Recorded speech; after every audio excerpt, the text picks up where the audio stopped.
요즘 따라 내 거인 내거 아닌 내거 같은 너 네 거인 내거 아닌 내거 같은 나 이게 무슨 Assalamualaikum warahmatullahi wabarakatuh. Kami dari kelompok 13. Di sini kami akan sedikit memaparkan tentang materi kami yang berjudul Upaya Bantuan BK untuk Siswa yang Berkesulitan Belajar. Baik, materi yang pertama akan disampaikan oleh Mbak Lita. Untuk materi pertama yaitu perencanaan upaya layanan melalui layanan BK, di mana layanan bimbingan dan konseling agar berjalan dengan lancar perlu adanya persiapan perencanaan yang baik atau matang dalam menyusun suatu kegiatan. Nah, kegiatan-kegiatan tersebut diselenggarakan melalui suatu bentuk program bimbingan. Perencanaan disusun melalui beberapa tahap persiapan agar menjadi sebuah program. Nah, di sini ada beberapa langkah perencanaan layanan bimbingan dan konseling pada anak berkesulitan belajar, yaitu yang pertama, identifikasi masalah, yaitu merupakan suatu upaya untuk memahami jenis karakteristik kesulitan atau masalah yang dihadapi oleh peserta didik. Nah, lalu yang kedua yaitu pengolahan data. Nah, pengolahan data di sini itu disesuaikan dengan penyajian data di atas. Nah, para konselor bersama-sama mengidentifikasi kasus yang dihadapi oleh siswa. Lalu tahap yang ketiga yaitu diagnosis, adalah keputusan atau penentuan mengenai hasil dari pengolahan data. Nah, diagnosis sendiri ini dapat berupa keputusan mengenai jenis kesulitan belajar peserta didik, berat atau ringannya, lalu kesulitan mengenai faktor-faktor yang ikut menjadi sumber penyebab kesulitan belajar, keputusan mengenai faktor utama penyebab kesulitan belajar, dan sebagainya. Lalu yang keempat yaitu prognosis, adalah penentuan program layanan yang sesuai dengan kebutuhan siswa yang diduga dapat menyelesaikan masalah kesulitan belajar yang dialami. Lalu yang kelima yaitu treatment, di mana treatment atau perlakuan adalah pemberian bantuan pada anak yang bersangkutan atau yang mengalami kesulitan sesuai dengan program yang telah disusun pada tahap prognosis tersebut.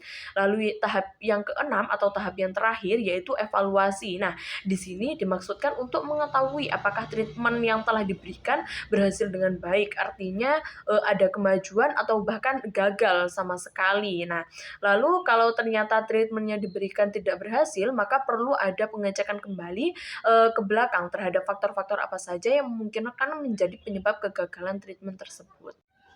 Lalu yang kedua yaitu pelaksanaan bantuan, di mana pelaksanaan bantuan adalah tahap eksekusi atau pelaksanaan dari rencana yang telah disusun.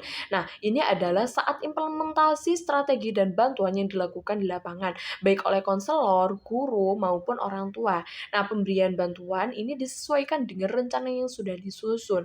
Hal ini melibatkan pengajaran atau pendekatan yang disesuaikan dengan kebutuhan anak, serta memberikan konseling untuk mengatasi masalah kesulitan belajar pada anak. Nah, di bawah ini ada beberapa cara atau pelaksanaan bantuan yang dapat digunakan untuk mengatasi anak yang berkesulitan belajar, yaitu yang pertama, konseling individu, di mana konseling individu adalah proses interaktif yang ditandai dengan hubungan antara guru dan atau konselor bimbingan dan konseling dengan siswa atau konseling yang mengarah pada perubahan perilaku atau pembangunan pribadi, kemampuan untuk mengolah situasi kehidupan dan membuat keputusan. Lalu yang kedua yaitu bimbingan kelompok, di mana bimbingan kelompok dapat dilakukan untuk memberikan bantuan kepada siswa melalui situasi kelompok. Nah, bimbingan kelompok bertujuan untuk mengembangkan kemampuan bersosialisasi, khususnya kemampuan berkomunikasi peserta didik. Nah, upaya yang dapat dilakukan guru BK, siswa dapat termotivasi dan terarah dalam belajar. Nah, siswa juga merasa diperhatikan melalui bimbingan dan konseling terhadap siswa yang mengalami kesulitan belajar. Nah, maka di sini siswa tersebut akan merasa mendapatkan perhatian seperti siswa-siswa yang lainnya. Nilai dan prestasinya juga akan meningkat. Lalu yang ketiga yaitu konseling kelompok. Nah, di sini konseling kelompok yang dapat digunakan pada siswa kesulitan belajar yaitu konseling kelompok naratif, konseling kelompok kognitif, konseling solution focus private therapy atau SFPT, dan konseling naratif.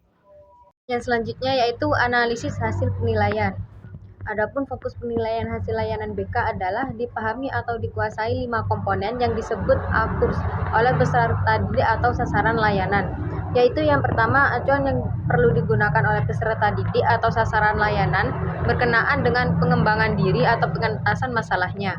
Yang kedua, kompetensi yang perlu dimiliki dan diimplementasikan peserta didik atau sasaran layanan untuk pengembangan diri dan pengentasan masalahnya mengacu kepada acuan yang dimaksud. Yang ketiga, upaya yang perlu dilakukan untuk mengembangkan diri dan mengentaskan masalah mengacu kepada acuan dan kompetensi yang dimaksud. Yang keempat, suasana perasaan berkenaan dengan komponen AKU yang dimaksud.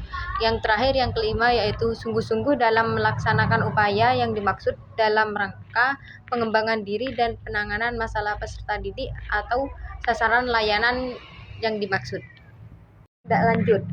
Tindak lanjut merupakan kegiatan yang dilakukan setelah evaluasi program dilakukan. Kegiatan tindak lanjut yaitu kegiatan yang dilakukan untuk menindaklanjuti kegiatan pelayanan yang diberikan. Kegiatan tindak lanjut ini sebagai upaya menuntaskan bantuan, perbaikan atau pengembangan program. Jika setelah terapi dilakukan siswa berhasil, maka usaha selanjutnya adalah memantau perkembangan siswa atau klien. Itu saja presentasi dari kelompok kami, kurang lebihnya kami mohon maaf. Wassalamualaikum warahmatullahi wabarakatuh.